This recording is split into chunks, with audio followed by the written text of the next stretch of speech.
მოქალაქეებს განმომარტოთ ამ ინსტიტუციის დამოუკიდებლობა, როგორ აისახება მათ ყოველდღიურებაზე. Რატომ უნდა გულშემატკივრობდნენ აი ამ პროცესს? რატომ უნდა მიადევნონ თვალი, რატომ უნდა ჰქონდეთ სურვილი, რომ დამოუკიდებელი იყოს თავმჯდომარე ყოველგვარი, ასე ვთქვათ, ზეწოლისგან? მოგესალმებით, ვივესალმებით თქვენს ტელემაყურებელს. Რა თქმა უნდა, ადვოკატთა ასოციაციის თავმჯდომარე უნდა იყოს დამოუკიდებელი, ყოველგვარი გავლენებისგან თავისუფალი უნდა იყოს, ეს არის ძალიან მნიშვნელოვანი და ადვოკატთა ასოციაციის თავმჯდომარე უნდა იდგეს თითოეული ადვოკატის უფლებების სადარაჯოზე.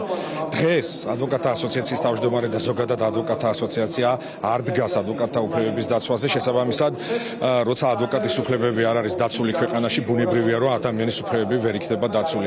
ამიტომ ძალიან მნიშვნელოვანია, რომ ჩვენ ამ ბრძოლაში გავიმარჯვოთ და ამ ბრძოლაში გამარჯვებას მივიყვანთ აუცილებლად ბოლომდე. აი, როდესაც ამბობთ არ დგასო, რას გულისხმობთ, რაში გამოიხატება?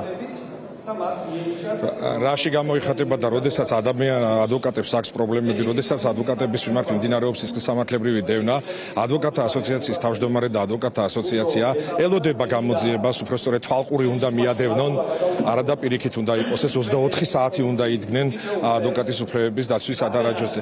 ერთ განცხადებასაც კი არ აკეთებენ, როცა ადვოკატის უფლებები ირღვევა სამწუხაროდ. ამიტომ შესაძლებელია ეს სისტემა, უნდა მოვიდეს ახალი ძალა, რომელიც შეძლებს ადვოკატის უფლებების დაცვას. რომ ჩვენი პროფესია არის ძალიან მნიშვნელოვანი პროფესია, რომელზეც დგას ჩვენი ქვეყნის დამოუკიდებლობა, ჩვენი ქვეყნის ევროინტეგრაცია და აბსოლუტურად ყველაფერი. ბატონო მუხრან, ხედავთ რისკს, რომ მოვიდეს ესეთი თავმჯდომარე, რომელიც აი ამ უმოქმედობას დუმილს გააგრძელებს, რადგან ახლა თქვენ საუბრობთ. ასეთი კანდიდატი არის ადვოკატთა ასოციაციის მიერ ხარდაჭერილი ბატონი ირაკლი ყანდაშვილი.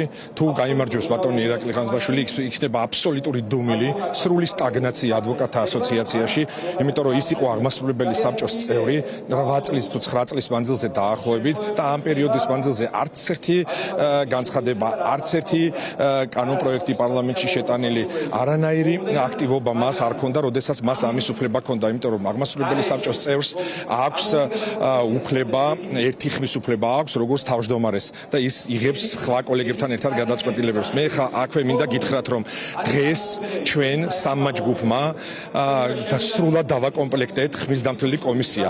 ჩვენ დღეს გავიმარჯვეთ, პირველი ეტაპის გამარჯვება გავიფორმეთ იმით, რომ ჩვენ სამმა გუნდმა გავიყვანეთ 15-ვე წევრი ხმის დამცველ კომისიაში, რაც არის მნიშვნელოვანი და არჩევნების გაყალბების შანსი მინიმალურამდე არის დასული. თუმცა ეს რისკები მაინც არსებობს, იმიტომ რომ მათ სრულად ყავთ დაკომპლექტებული სამანდატო კომისია, მაგრამ თითოეულმა ჩვენგანმა დღეს მივაღწიეთ ძალიან დიდ გამარჯვებას. ამიტომ მე ჩემს კოლეგებს მოუწოდებ, ძალიან ახლოს არის კოლეგებო გამარჯვება, ხელის გაწვენაზეა ეს გამარჯვება და ეს უნდა გავაფორმოთ ხვალ. უკვე ჩვენ ხედავთ, რომ ძალიან დიდი ხარჯაჭერა ჰქონდა ხმის დამცველ კომისიაში ჩვენს კანდიდატებს და სრულად პირწმინდად დამარცხდა ბატონი ირაკლი ყანდაშვილის მიერ წარდგენილი კანდიდატურები. ეს რას ნიშნავს, რომ უარყოფითი განწყობა არის ადვოკატებში ბატონი ირაკლი ყანდაშვილის კანდიდატურის მიმართ. ის არ უნდა იყოს ადვოკატთა ასოციაციის თავმჯდომარე და ამაში ვარ ღრმად დარწმუნებული და ასე ფიქრობს ჩვენი ყველა კოლეგა. ამიტომ ხვალ უნდა ვიყოთ ყველანი ძალიან მობილიზებულები, ძალიან აქტიურები, მოვიდეთ უნდა და დავასრულოთ უნდა ერთპიროვნული მმართველობა. დავასრულოთ უნდა ადვოკატთა ასოციაციაში გარკვეული ჯგუფების მმართველობა. ადვოკატთა ასოციაცია უნდა იყოს დამოუკიდებელი, ადვოკატთა ასოციაციას უნდა მართავდნენ ადვოკატების ფართო ჯგუფები და არა კონკრეტული ადამიანები.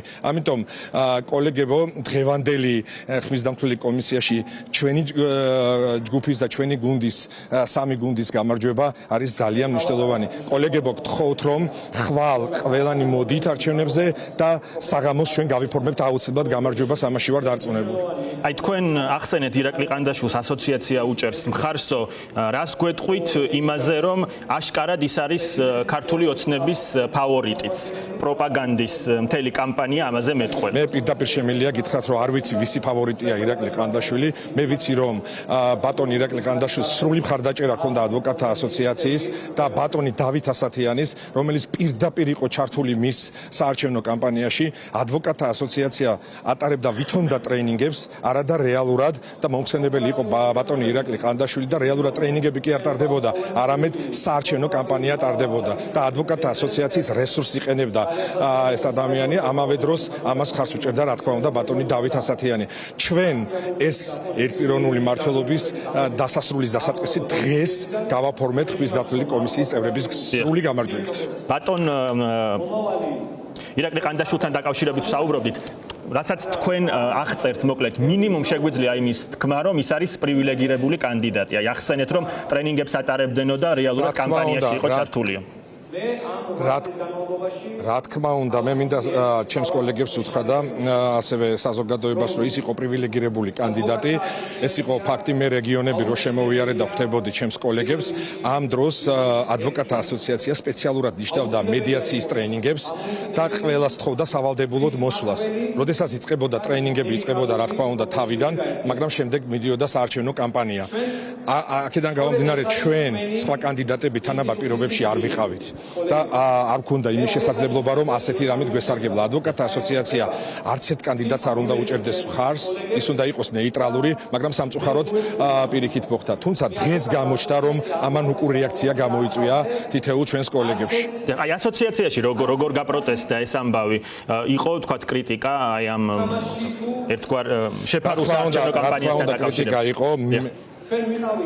რა თქმა უნდა კრიტიკა იყო და ჩემი პოსტები იყო ამასთან დაკავშირებით. მე დაახლოებით 2 ტრენინგიდან მოვახსნევინე ბატონი ირაკლი ყანდაშვილს, რომ წაეყვანა ეს ტრენინგები და სხვა პირები ჩანაცვლა, იმიტომ რომ ეს იყო არ შეიძლებოდა დაუშვებელი იყო, მაგრამ რამოდენიმე შემთხვევაში ჩაატარა კიდევაც და მიიღო მონაწილეობა ამ ტრენინგში, მაგრამ აქვე მინდა ხაზი გაუსვა არა ამ ტრენინგში, არამედ საარჩევნო კამპანიაში ადვოკატთა ასოციაციის სახელით.